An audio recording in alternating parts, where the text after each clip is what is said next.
مولوی ہرگز نہ شد مولائے روم،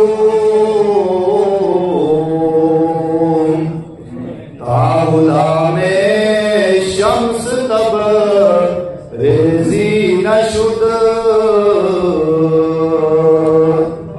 شریعت کا علم، طریقت کا علم، حقیقت کا علم، معرفت کا علم، فیض آیا، کمال آیا، جمال آیا، عروج آیا، بلندی آئی، کمال آیا، یہ جو سارے کے سارے سلسلے ان کے پاس آئے تو یہ کہتے ہیں کہ یہ مجھے از خود نہیں ملے۔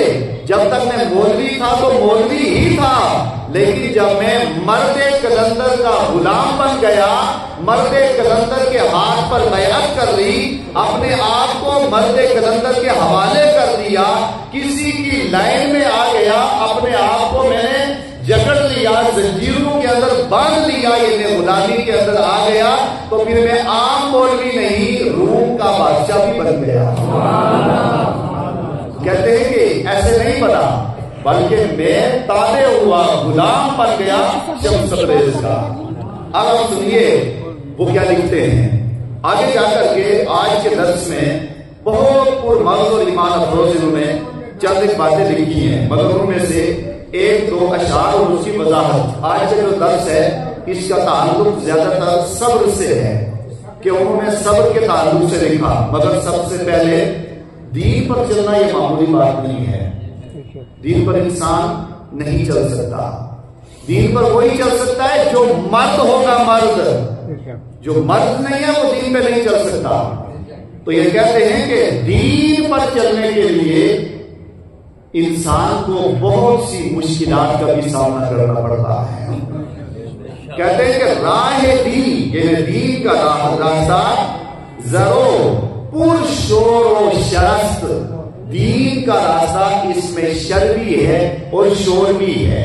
یعنی دین شور و شر نہیں، بلکہ جو دین پر چل رہا ہے اس کو شور بھی سننا ہے، اس کو شر بھی سننا ہے، اس کو اچھی باتیں بھی سننی ہیں، بری باتیں بھی سننی ہیں۔ لوگ اس کو اچھا بھی کہیں گے، لوگ اس کو برا بھی کہیں گے، طعن و تشنیع بھی کریں گے، ہزاروں چیزیں اس کے اوپر ہوں گی، ہر ایک طرف سے حملہ بھی ہوگا، لوگ طرح طرح کا اس کو جملہ بھی کسیں گے، ہر ایک چیز کہیں گے۔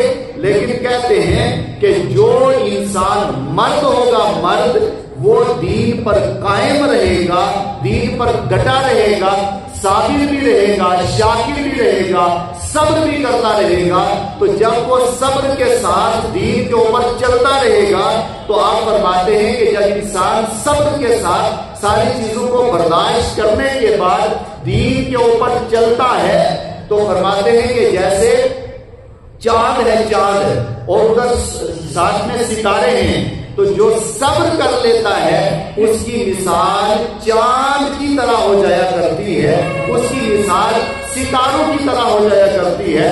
اور دوسری جگہ مثال لے کے آپ نے فرمایا کہ جیسے بکری ہے یا کوئی بھی یا جانور ہے، بھینس ہے یا گائے ہے، تو وہ دودھ دیتی ہے، تو اب دودھ تو انسان حاصل کرتا ہے، لیکن وہی گوبر بھی ہے، وہی گندگی بھی ہے، وہی جو ہے آلودگی بھی ہے، باقی چیزیں بھی ہیں۔ لیکن یہ جانور جب صبر کرتا ہے اور انسان دودھ حاصل کرتا ہے، پھر اسی طرح بچہ ہے، جانور کا بچہ، گائے کا، بھینس کا بچہ، بکری کا بچہ، تو وہ دودھ کہاں سے حاصل کرتا ہے؟ باقی ساری چیزیں ایک طرف اور درمیان میں مثال دودھ کی بھی ہے۔ اسی پر تشبیہ دیتے ہوئے فرماتے ہیں کہ اے انسان، جب تو مشکل میں، پریشانی میں صبر کرے گا، لوگ طرح طرح کی باتیں کہیں تب بھی صبر کرے، ہر ایک مشکل میں صبر کرے، ہر ایک پریشانی میں صبر کرے، تو جب تو صبر کر لے گا تو اب پھر تیری مثال عام آدمیوں کی طرح نہیں، بلکہ آسمان کے اوپر چمکنے والا سورج ہے، چمکنے والے ستارے ہیں اور چمکنے والا چاند ہے۔ جب تو صبر کرے گا تو جس طرح چاند آج چمک رہا ہے، قیامت کے دن تو بھی اسی طرح چاند کی طرح چمکتا ہوا نظر آئے۔ یہ صبر ایسی چیز ہے کہ راستہ دین کا ہے، دین کے راستے پر چلنے کے لیے انسان کو صبر کرنا ہے، انسان کو ہر ایک بات برداشت بھی کرنی ہے اور صبر کا مادہ بھی اپنے پیدا کرنا ہے. جو انسان صبر کرتا ہے اور صابر بن جاتا ہے اور شاکر بن جاتا ہے، اس صبر کے لیے ایک ہوتا ہے کسی کام پر صبر کرنا اور ایک ہے گلہ اور شکوہ کرنا. ہر جگہ گلہ شکوہ، کبھی انسان ادھر گلہ شکوہ کرتا ہے، کبھی ادھر گلہ شکوہ کرتا ہے. تو جو ہر جگہ گلہ شکوہ کرنا شروع کر دیتا ہے وہ صابر کے درجے میں نہیں آتا، اور جو گلہ شکوہ نہیں کرتا بلکہ صبر کرتا ہے تو وہ صابر کے درجے میں آتا ہے. اور جو صابر کے درجے میں آتا ہے، نبی پاک صلی اللہ علیہ وسلم آپ نے حدیث مبارکہ میں ارشاد فرمایا کہ محبت کی ایک علامت یہ ہے کہ انسان مصائب اور آلام پر صبر کرے. اس کے اوپر مصیبتیں آتی رہیں، پریشانیاں آتی رہیں، آزمائش آتی رہے، مگر ہر مصیبت، پریشانی اور آزمائش کے وقت انسان صبر کرے. تو فرمایا کہ جو ہر مشکل اور مصیبت اور پریشانی میں صبر کر لیتا ہے، گویا کہ اس کے اندر محبت رسول کی ایک جھلک موجود ہے. مشکل کے وقت صبر کرنا بہت مشکل ہوتا ہے، آسان کام نہیں ہے. حضرت مولا علی علیہ السلام وہ ارشاد فرماتے ہیں کہ صبر ایک ایسی سواری ہے کہ جب انسان صبر کرتا ہے، مثلا آپ چل رہے راستے میں اور چلتے چلتے آپ کو پاؤں میں ٹھوکر لگ گئی، تو فرماتے ہیں جو انسان صبر کرتا ہے، صبر ایک ایسی سواری ہے کہ جو سواری اس پر جو سوار ہو چکا صبر پر، یعنی جس نے صبر کر لیا ہے، تو جو اس سواری پر سوار ہو چکا اب یہ سواری کبھی اسے ٹھوکر نہیں لگنے دیتی. اتنی بڑی اور عظیم نعمت ہے. ارشاد فرمایا کہ صبر کیا ہے، ایک قول نقل کرتے ہیں اور ارشاد فرمایا حضرت ابن عمر رضی اللہ عنہ ان کا قول ہے کہ اللہ تبارک و تعالیٰ کے احکام پر صبر کر لینا. ظاہر ہے کہ جب آپ نماز پڑھیں گے تو نماز کے بعد آپ کو طرح طرح کی باتیں بھی سننی ہوں گی. آپ امامہ باندھیں گے، آپ داڑھی رکھیں گے، آپ ٹوپی رکھیں گے، پھر اس کے بعد مسواک بھی کریں گے، رومال بھی رکھیں گے، 5 وقت نماز بھی پڑھیں گے، پھر آپ کو طرح طرح کی باتیں بھی سننی ہوں گی. ہر ایک کی باتیں بھی سننی ہوں گی، آپ کی بھی، غیروں کی بھی، سب کی باتیں سننی ہوں گی. کیونکہ جب آپ دین پر چلے ہیں تب تو سننا ہے. اور اس سے بڑھ کر کے جب انسان عالم بن گیا، مسائل سیکھ لیے، آپ کا بچہ عالم فاضل مفتی بن گیا، محدث بن گیا، علم کی نالج حاصل کر لی، تو جب علم سیکھ لیا ہے اب آپ کو اس علم کو پھیلانا ہوگا. اس پھیلانے کے لیے ظاہر ہے جب آپ کسی کو مسئلہ بتائیں گے، اگر تو وہ مسئلہ اس کے موافق ہوا تب تو وہ آپ سے خوش ہو جائے گا.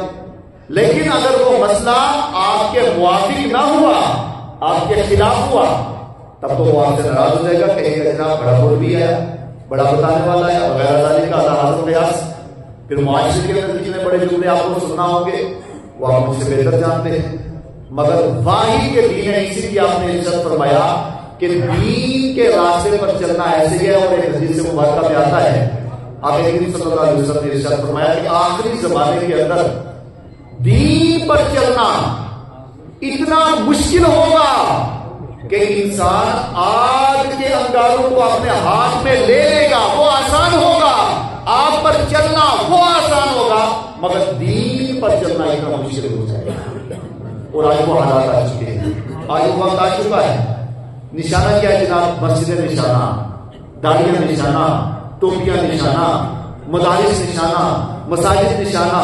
آج تک بڑے بڑے لوگ آئے لیکن کسی نے مسجد کو ٹارگیٹ نہیں بنایا، کسی نے مدرسے کو ٹارگیٹ نہیں بنایا، کسی نے قرآن کو ٹارگیٹ نہیں بنایا، حدیث کو ٹارگیٹ نہیں بنایا.